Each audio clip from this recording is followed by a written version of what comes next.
스웨덴의 화학자였던 노벨은 다이너마이트를 발명해서 일화학 부자가 되었습니다. 어느 날 신문사의 실수로 자기 동생 대신 자기가 죽었다는 그 부고의 기사가 실린 것을 보게 되었습니다. 그 부고에는 이 노벨이 발명한 다이너마이트로 인해 인류에 앞으로 큰 해악을 끼치게 되었다는 충격적인 내용이었습니다. 원래 평화주의자였고 인도주의자였던 그는 깊이 뉘우치고 생의 마지막에 세계 평화를 위한 결단의 삶을 살 거를 그렇게 마음을 먹게 됩니다. 그래서 전 재산을 사회에 기부하고 인류의 발전과 그리고 세계 평화에 기여한 자들에게 노벨상을 수여하도록 함으로써 사람들이 자기의 이름을 떠올릴 때마다 인류 평화에 기여한 사람으로 기억되기를 바랬습니다. 우리 옛말에도 호랑이는 죽어서 가죽을 남기고 사람은 죽어서 이름을 남긴다라는 말이 있습니다. 호랑이가 죽은 후에 그 귀한 가죽을 남기듯이 사람도 생전에 보람있는 일을 많이 하면 죽은 후에도 그 이름을 인정받게 된다는 것입니다. 이처럼 사람은 누구나가 자기가 죽은 후에도 자기의 이름이 오래 기억되기를 원하기 때문에 생전에 많은 노력을 하면서 살아가는지도 모릅니다. 그런데 여러분, 우리 믿는 자들의 이 이름은 우리의 노력 여부에 상관이 없이 하나님께서 인정해 주신다는 그 사실을 아십니까? 저는 우리가 이 세상에서 끝까지 인내하면서 믿음 생활을 해야 할 이유가 여기에 있다고 생각합니다. 살아서뿐만이 아니라 죽은 후에까지에도 우리의 이름이 하나님을 믿는 자들의 족보의 기록이 된다는 것보다 더 영광스러운 일이 어디에 있겠습니까? 소위 믿음장이라고 불리우는 히브리서 11장에는 하나님께서 인정하신 믿음의 사람들의 이름이 열거되어 있습니다. 구약의 사람들이 총망라되어 있을 정도로 많은 사람들의 이름과 그들이 걸어갔던 믿음의 여정을 짤막하게 기록하고 있습니다. 아벨, 에녹, 노아, 아브라함, 사라, 이삭, 요셉, 모세, 라합, 기드온, 바락, 삼손, 입다, 다윗, 사무엘, 요한, 베드로, 누가, 마가, 사울, 김미애.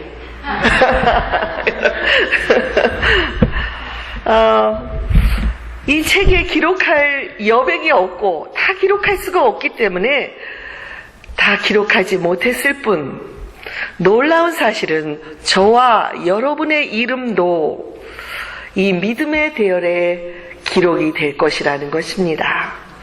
여러분 놀랍지 않습니까? 아멘. 만일 여러분 가운데 내가 행한 일도 없는데 어떻게 그런 위대한 분들의 그 이름에, 그 기록에 제 이름이 올라갈 수가 있을까요? 라고 생각하는 분이 계시다면 다시 한번 자신의 믿음을 돌아봐야 합니다. 왜냐하면 믿음은 하나님의 은혜로 주시는 것이요, 우리의 행위에 의해서 얻는 것이 아니기 때문입니다. 그러나 열심히 주님을 위해 일한 사람들에게는 하나님께서 주신 특별한 보너스는 있을 것이라고 생각합니다. 오늘 본문에 나와 있는 믿음의 선진들의 이름과 그들의 삶은 우리에게 믿음이 어떤 것인가라는 것을 가르쳐 줍니다. 오늘 함께 말씀을 통해서 우리 자신의 믿음을 점검하고 또한 우리도 그 믿음의 대열에 서 있다는 확신을 갖게 되기를 바랍니다.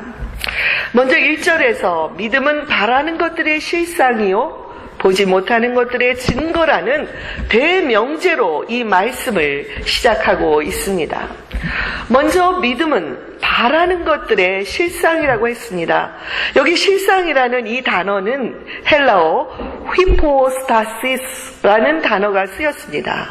그 뜻은 아래로부터 받쳐준다 라는 의미입니다.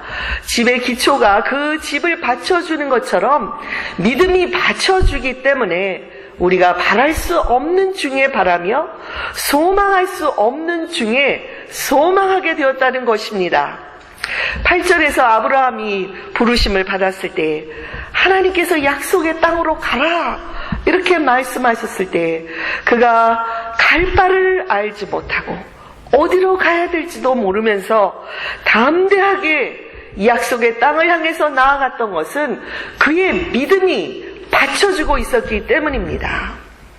둘째로 믿음은 보이지 않는 것들의 증거라고 했습니다. 여기서 쓰인 이 증거라는 단어는 헬라어로 엘레코스라는 단어가 쓰였습니다. 그 단어의 뜻은 확신이라는 의미를 가지고 있습니다. 믿음은 보이지 않는 것들의 증거, 다시 말하면 볼 수 없는 것들을 보게 하는 확신이라고 말씀하고 있습니다. 7절에서 노아는 아직 보이지 않는 일에 하나님의 경고를 받고 믿음으로 방주를 지어서 자기 집을 구원했다 이렇게 말씀하고 있습니다. 하나님께서 노아에게 노아야 이 세상의 죄악이 너무나 만연하구나. 내가 사람 친 것을 후회한다. 이제 내가 큰 물을 보내서 이들을 심판할 것이다 라고 말씀하셨을 때에 노아의 눈에 홍수의 징조는 아무것도 없었습니다.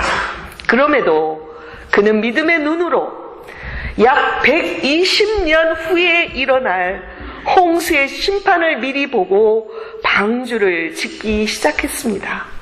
노아가 방주를 짓기 시작한 후 120년이 지나서 정확하게 홍수의 심판이 세계를 덮었던 것입니다. 이처럼 믿음은 볼 수 없는 것들을 보게 합니다. 그러나 세상 사람들은 보이는 것만을 믿고 또한 하나님도 보여주면 믿겠다고 말합니다. 그러나 성경은 우리가 먼저 믿어야 볼 수 있다고 말씀합니다. 첫 번째, 두 번째가 믿음의 주관적인 측면이라면 세 번째는 믿음의 객관적인 측면이라고 할 수 있습니다. 3절에 기록하고 있는 대로 우리의 믿음의 근거는 하나님의 말씀입니다.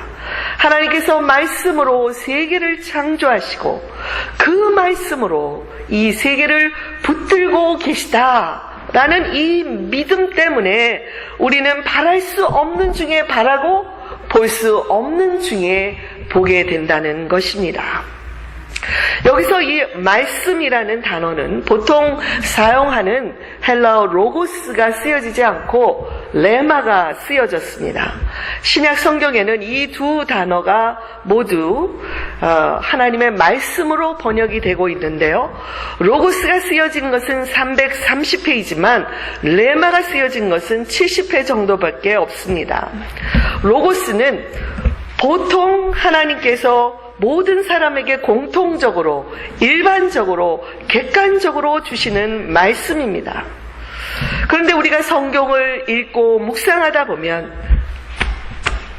나 개인에게 부닥쳐오는 말씀이 있지 않습니까?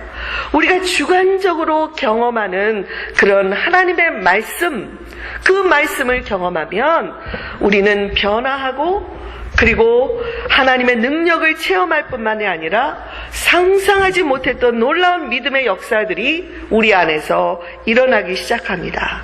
이것이 바로 레마, 역동적으로 역사하는 하나님의 말씀입니다.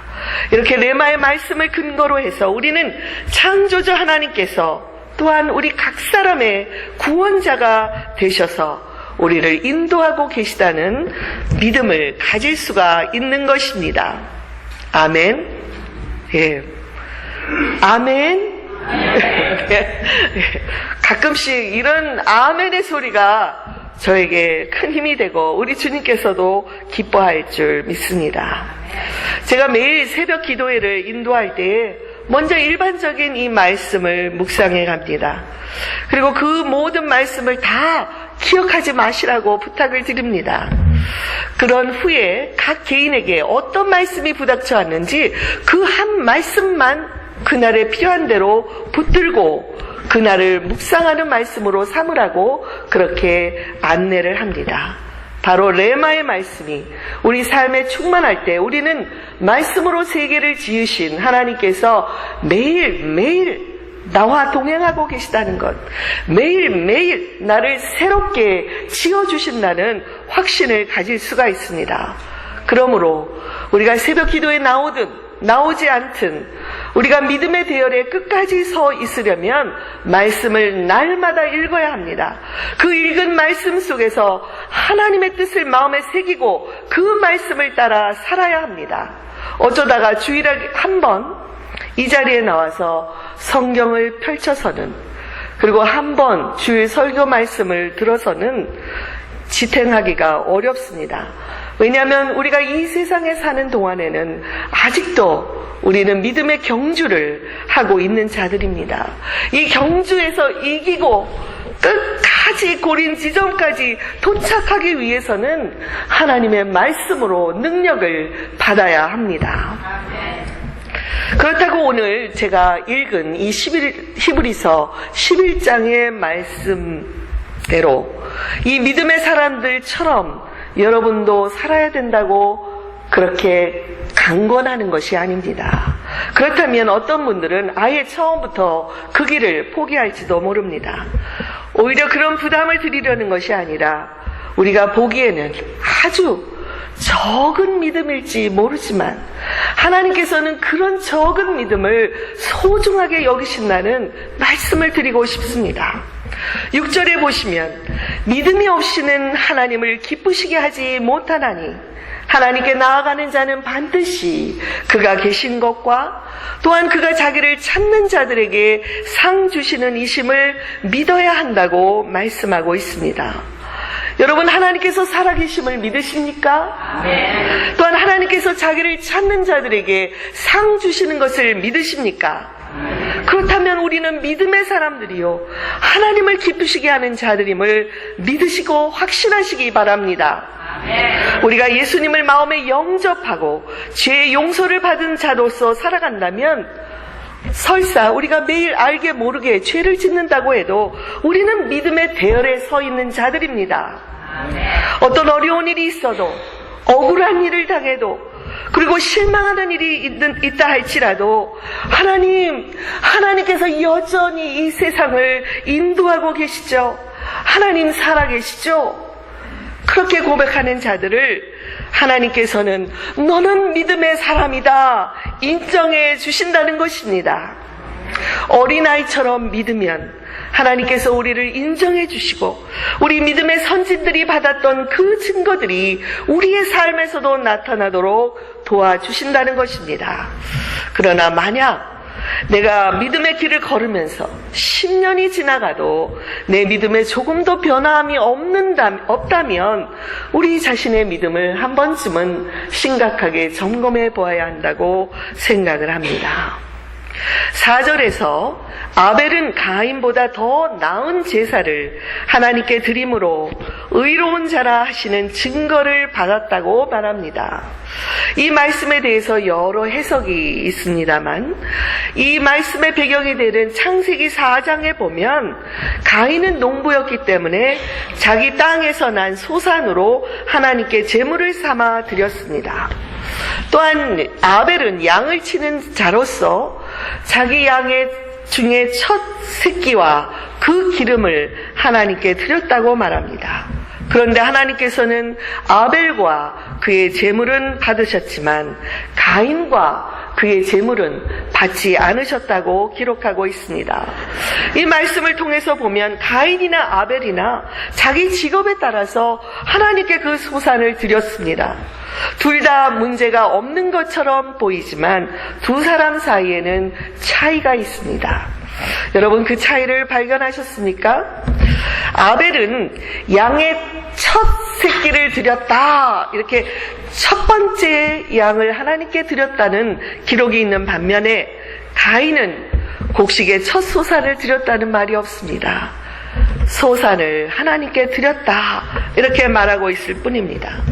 또한 하나님께서 아벨과 그의 제물을 받으셨지만 가인과 그의 제물은 받지 않으셨다고 말씀합니다.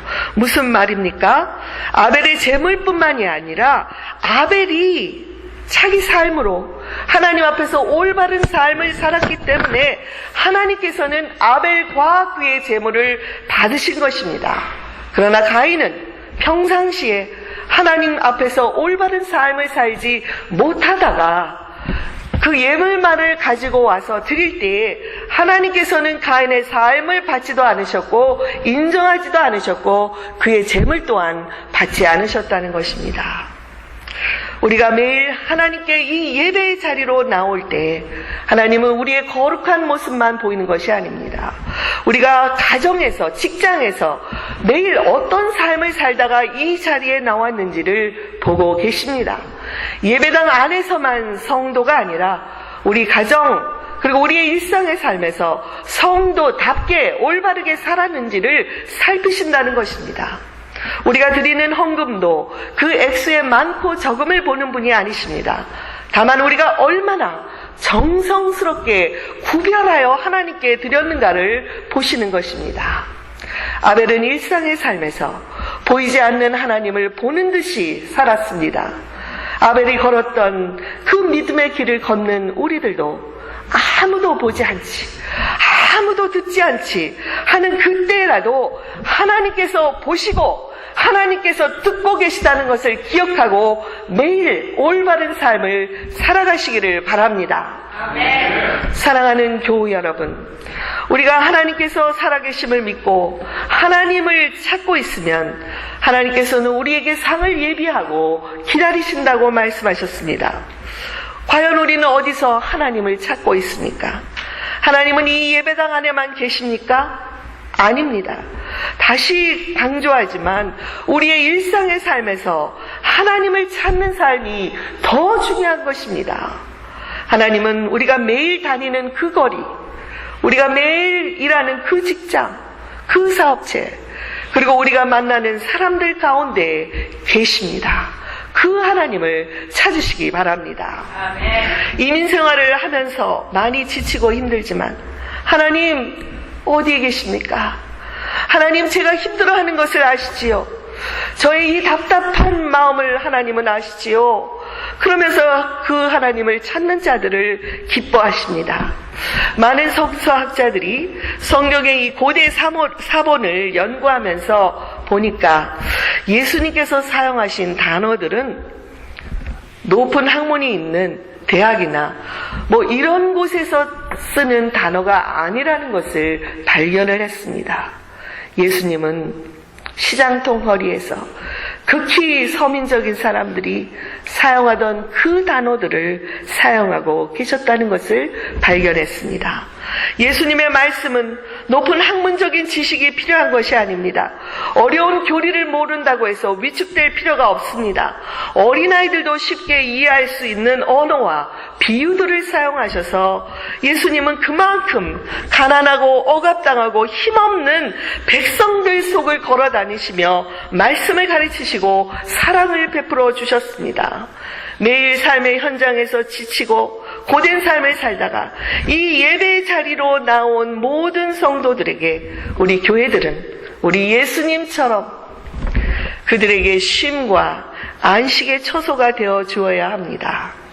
우리 교회도 예배를 드릴 때마다 상한 심령이 위로받고 회복되는 것, 말씀과 찬양과 기도를 통해 주님을 만나고 레마의 말씀에서 경험하는 것, 주님처럼 살지 못한 자신의 삶을 스스로 회개하는 것, 다시 예배를 마치고 돌아갈 때에는 내가 새로운 삶을 살아야지, 내가 좀 더 힘차게 살아야지, 이런 믿음의 결단을 하는 것, 이런 역동적인 예배의 감격을 누림으로 하나님께서 우리를 보시고 너희는 믿음의 사람들이다 라고 증거해 주신다는 것입니다. 그러므로 우리의 아무리 적은 믿음이라도 감사하며 그 믿음의 대열에 서서 하나님을 향해서 나아가십시다.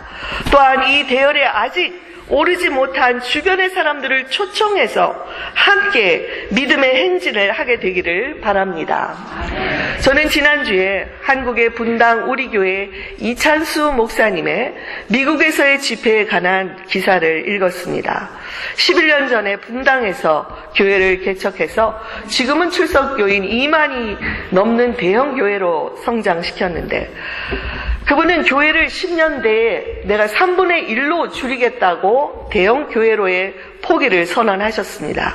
그리고 교회 건물을 팔아서 사회에 환원하겠다고 해서 사회의 주목을 받고 있는 분입니다.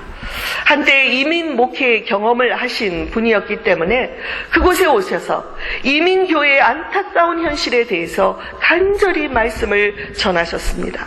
툭하면 싸우고 갈라지고 법정까지 가는 교회들, 입으로는 이웃사랑을 달고 살면서도 만나기만 하면 상처 주고 시기 질투하는 장로님, 권사님, 집사님들, 멀리 아프리카나 북한을 향해서는 눈물로 부르짖고 기도하면서도 정작 가까운 이웃이나 자기 가정은 나 몰라라 팽개치고 있다고 우리 기독교인들의 이중성을 질타하셨습니다. 여러분, 우리 교회도 하나의 이민교회로서 이 목사님의 쓴소리를 기분 나빠할 것이 아니라 우리 자신과 교회를 점검하는 기회로 삼았으면 합니다. 저는 앞으로 우리 교회가 큰 교회가 되려고 하기보다는 우리 교회만의 특성과 우리가 잘할 수 있는 것들을 통해서 교회가 성숙하게 되어지기를 바랍니다. 그래서 무엇보다 온 교우들이 한 마음으로 사랑하고 서로 감싸 안고 서로 이해하며 서로 품어주는 사랑의 공동체가 되기 위해서 노력할 것입니다. 우리는 한 가족입니다. 우리는 하나입니다. 하나 된 자들의 서로 다른 생각, 다른 의도, 다른 마음이 품고 있다면 우리 교회가 어떻게 되겠습니까?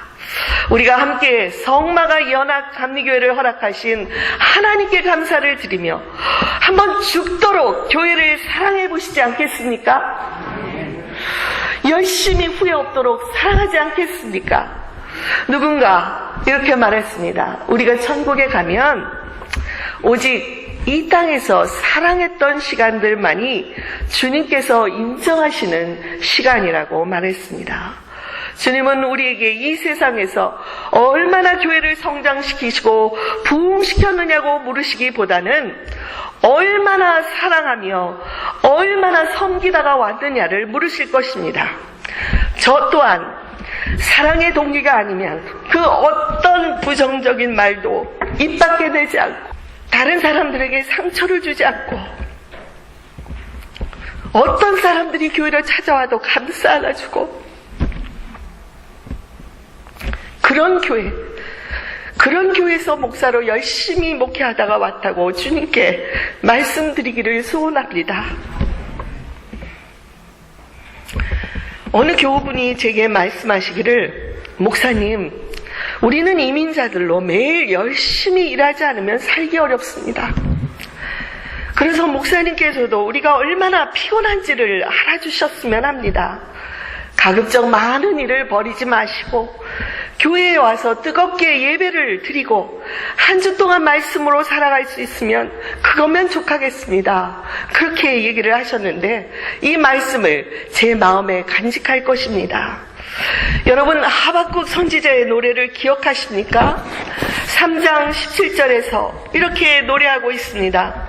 비록 무화과 나무가 무성하지 못하며 포도나무에 열매가 없으며 감람나무에 소출이 없으며 밭에는 먹을 것이 없으며 우리의 양이 없으며 외양간에 소가 없을지라도 나는 여호와로 말미암아 나의 구원의 하나님으로 말미암아 기뻐하겠습니다.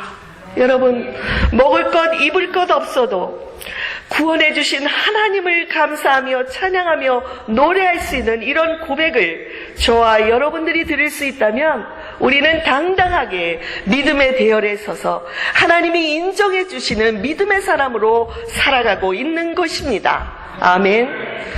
제가 사무실에서 이렇게 말씀을 준비하다가도 가끔씩 교회 주변을 걸으러 나갑니다. 그러다가 교회 주변에 특별히 무화과 나무 앞에만 서면 걸음을 멈추고 한참을 들여다보고 있습니다. 얼마나 탐스러운 열매들이 지금 맺히고 있는지요. 우리 교우들의 삶 속에서도 이 무화과 나무들처럼 열매들이 주렁주렁 달리면 좋겠습니다. 이런 기도를 하나님 앞에 올려드립니다. 물론 저는 이 많은 열매들을 우리 주변의 사람들과 우리 교우들뿐만 아니라 이웃 사람들과도 나누고 싶습니다. 그러나 여러분, 열매가 맺지 않는다 해도 저는 이 무화과 나무를 바라보기만 해도 심히 좋을 것 같습니다. 왜냐하면 이 나무가 여기 있다는 그 사실, 이 나무가 내 앞에 있다는 이 자체가 기쁘고 감사하기 때문입니다. 하나님께서도 우리들을 이렇게 바라보실 것 같습니다.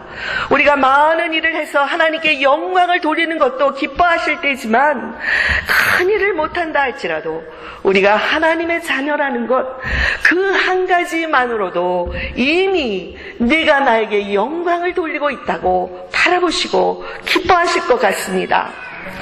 그러므로 하나님께 예배드리기 위해서 이 자리에 나와 있는 여러분, 우리는 충분히 히브리서 11장 믿음의 선진들의 대열에 낄 자격이 있습니다. 우리 스스로도 우리 믿음을 격려해 주시고, 그래서 우리가 조금만 더 노력하여 앞으로 우리의 일상의 삶에서 보이지 않는 하나님을 보는 것처럼 살아가는 것이 저와 여러분의 간절한 소원이 되기를 바랍니다. 아벨, 에녹, 노아, 아브라함, 모세, 다윗의 뒤를 이어 이승경, 이영수, 김명숙, 김종균, 김부익, 남상용, 박감혜, 윤성호. 그 이상 하면 안 되겠죠? 제가 다 하지 않으면 안 되겠습니다. 죄송합니다. 목사님이시기 때문에 그 앞에서 제가 끊을 수 있었습니다만, 그 이름들이 하나님의 책에 기록되어 있다는 것을 믿고 끝까지 승리하는 삶을 살게 되기를 주님의 이름으로 축원드립니다. 아멘. 기도하시겠습니다.